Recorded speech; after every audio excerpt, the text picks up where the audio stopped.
दोस्तों स्वागत है आप सभी का हमारे YouTube चैनल के ऊपर। मेरा नाम है अरविंद सिंह राणा और मैं एक साइकोलॉजिस्ट हूँ, प्रैक्टिस करता हूँ। दोस्तों जैसे कि हमारे चैनल का नाम है रिलेशनशिप बाय अरविंद, तो ज़्यादातर हम लोग इस चैनल के ऊपर रिलेशनशिप से जुड़ी हुई जो मुद्दे होते हैं उस पर डिस्कस करते हैं।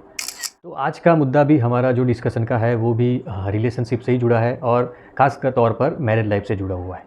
दोस्तों जैसे कि मेरी प्रैक्टिस में मैं अलग अलग प्रकार के केसेस देखता हूँ और मैं ये आपसे शेयर करना चाहूँगा कि मेरी प्रैक्टिस का जो ज़्यादातर हिस्सा है, यूँ समझ लीजिए कि 40% जितना जो हिस्सा है वो रिलेशनशिप से जुड़े हुए कोई न कोई ऐसी समस्याओं से ही जुड़ा हुआ है। यानी 40% अगर मेरा काम देखा जाए तो रिलेशनशिप से ही जुड़ा हुआ है।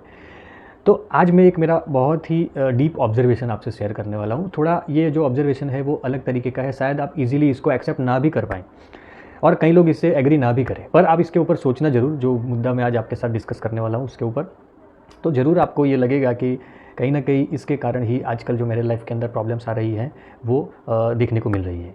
आज का जो मुद्दा है वो है कि एक पार्टनर, अगर मेरे लाइफ के अंदर एक पार्टनर ज़्यादा सफ़र कर रहा है, ज़्यादा सहन कर रहा है, ज़्यादा अपने आप के ऊपर पीड़ा ले रहा है, वो ऐसा मान रहा है कि मुझे ज़्यादा भुगतना पड़ रहा है, मैं ज़्यादा सहन कर रही हूँ या कर रहा हूँ, तो उसके पीछे एक बहुत ही गहरा कारण छुपा हुआ है। उसके बारे में हम लोग आज बात करने वाले हैं। देखिए, मैरिज लाइफ में कहीं न कहीं थोड़ा एडजस्टमेंट करना पड़ता है, कभी-कभार थोड़ी ऊँच-नीच होती है, कभी-कभार थोड़े आर्ग्यूमेंट्स होते हैं।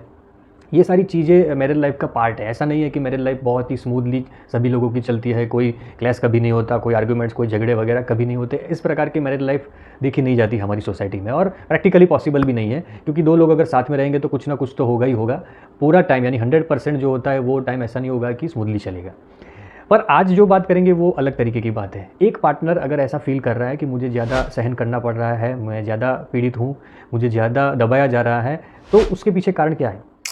तो अभी ज़्यादा वीडियो को लंबा ना खींचते हुए हमारे जो मूल मुद्दा है उसके ऊपर हम लोग आ जाते हैं कि क्यों एक पार्टनर को ऐसा लगता है और क्यों ऐसी सिचुएशन खड़ी होती है मैरिज लाइफ में कि एक पार्टनर को ज़्यादा भुगतना पड़ता है।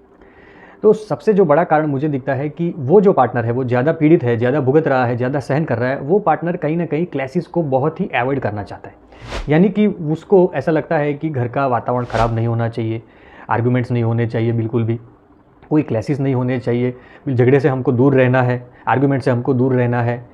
ये जो घर का वातावरण जो है वो नेगेटिव नहीं होना चाहिए, कुछ भी घर के अंदर किसी भी प्रकार का झगड़ा नहीं होना चाहिए। ये सारा जो उनका माइंडसेट होता है और उनकी एक्सपेक्टेशन होती है, उसकी वजह से वो क्या करता है कि अपना जो पार्टनर है उसकी जो भी बात है, जो भी डिमांड है, जो भी उसका मुद्दा है, उसके ऊपर ज़्यादा डिस्कशन करना पसंद नहीं करता है, वो अवॉइड करता है। वो अपने आप को शांति प्रिय मानता है, जैसे कि वो दूत होते हैं ना, उस तरीके का वो मानता है, अपने आप को शांति प्रिय मानता है और उसका ये समझना मानना होता है कि ये सारी चीज़ें नेगेटिव है, ये सारी चीज़ें मेरे लाइफ में नहीं होनी चाहिए जिससे मेरी लाइफ ख़राब होती है।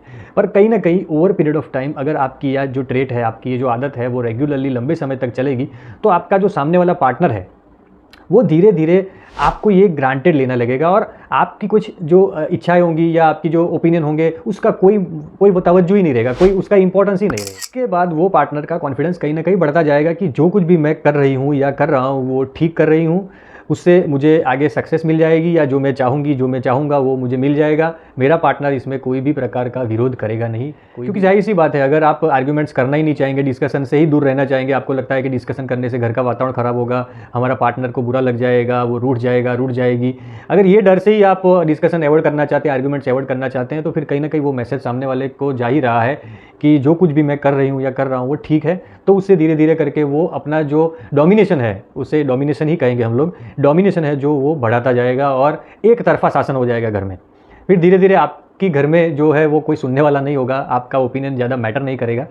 तो इसी के कारण आपको ऐसा लगने लगेगा कि मैं ज़्यादा पीड़ित हूँ, मुझे ज़्यादा सहन करना पड़ रहा है, पर उसका कहीं न कहीं रीज़न आपका खुद का स्वभाव ही है, आपका जो बिहेवियर है वही है कि आप क्लैशेस को अवॉइड करना चाहते हैं, आर्ग्यूमेंट्स को अवॉइड करना चाहते हैं, झगड़े को अवॉइड करना चाहते हैं, उसकी वजह से आपको ये चीज़ें भुगतनी पड़ रही है। ये वन ऑफ द रीज़न हो सकता है, उसके दूसरे कई सारे अलग-अलग रीज़न हो सकते हैं, पर आज हम लोग इसी के बारे में बात करने वाले थे, तो मैंने इसी रीज़न के बारे में आपको ज़िक्र किया है।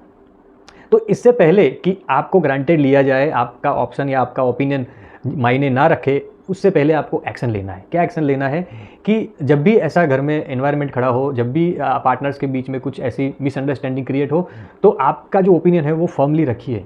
मैं यहाँ पे झगड़ने की या आमने-सामने चिल्लाने की बात नहीं कर रहा हूँ, पर आपका जो ओपिनियन है उसको रखना बहुत ही ज़रूरी है और वो क्यों मायने रखता है आपका ओपिनियन, उसके पीछे क्या लॉजिक है, क्या रीज़न है, वो भी साथ में रखना बहुत ही ज़रूरी होता है, ताकि सामने वाले पार्टनर को लगे कि नहीं, ये भी कुछ अलग चीज़ एक्सपेक्ट कर रहा है, कुछ अलग चीज़ इसका ओपिनियन है, अगर इसको नहीं हमने फॉलो किया या इसका हमने नहीं सुनी तो कहीं ना कहीं रिश्ते ख़राब होंगे या डिस्टेंस पैदा होगा, उसको भी उस प्रकार का थोड़ा डर होना चाहिए।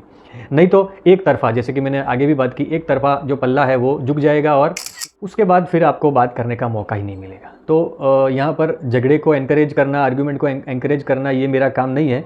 पर हाँ, आर्गुमेंट से बचना भी नहीं चाहिए, इतना डरना भी नहीं चाहिए, झगड़े से भी इतना डरना नहीं चाहिए कि फिर आपकी सुनी ही ना जाए और आपका इंपॉर्टेंस धीरे धीरे खत्म होता जाए और फिर आपको कहीं ना कहीं लगे कि मैं विक्टिम बन गई, मैं विक्टिम बन गया। ऐसे कई सारे केसेस आते हैं। उसके ऊपर से मैं आज आपको थोड़ा कंक्लूजन बता रहा हूँ।